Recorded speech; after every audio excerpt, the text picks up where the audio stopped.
Hi, this is Rachel Goclawski, cooking with Mrs. G. It's October in New England. This is a great time to collect medicinal and edible roots and rhizomes. And I am here in a vast nettle colony that spreads for acres in this forest, just hill after hill and dell after dell of nettle.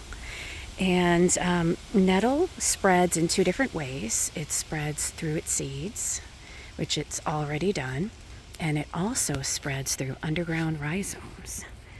And so what I am doing with this stinging nettle is, at this time of year, all the way through early spring, the rhizomes have incredible medicinal benefits, such as a natural antihistamine for allergies, and it's great for gout. It's great for osteoarthritis. Yes, you can make a tea from the leaves and get these benefits, but the real strength of the benefits is in the roots and the rhizomes. So let's take a look over here and see. And while I've been digging up these roots and rhizomes, by the way, I've also been trying to care for the forest by digging up and removing some of this invasive bittersweet as well, because it's mixed in. Okay, so here, take a look. So here are the nettle roots, rhizomes really, and they literally spread underground across the forest. And the best way to remove these, as far as keeping the health of the colony, is to actually remove from the center of the colony, not the edges, because when you remove plants from the center of a colonizing plant, it actually gives that plant more room and more air to spread out underground. So it's kind of a way of not only of taking care of the forest and plants, but it's also a way to get your medicine without harming the colony. In fact, helping it a little bit.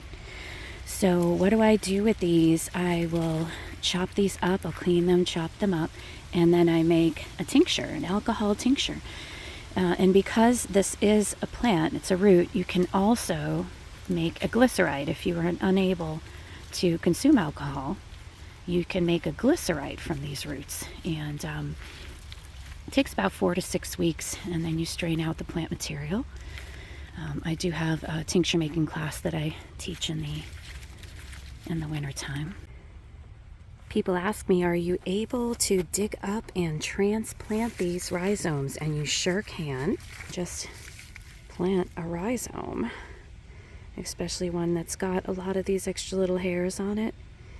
And I have planted these in my wild garden at home and had them come back up, and my little colony is spreading. So, and of course, when you're doing this, you can still get stung.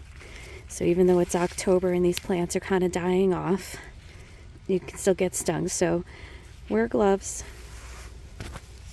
If you would like more information about nettle, I do have some other videos on YouTube about stinging nettle, and I have plenty of posts on my Facebook and Instagram about stinging nettle.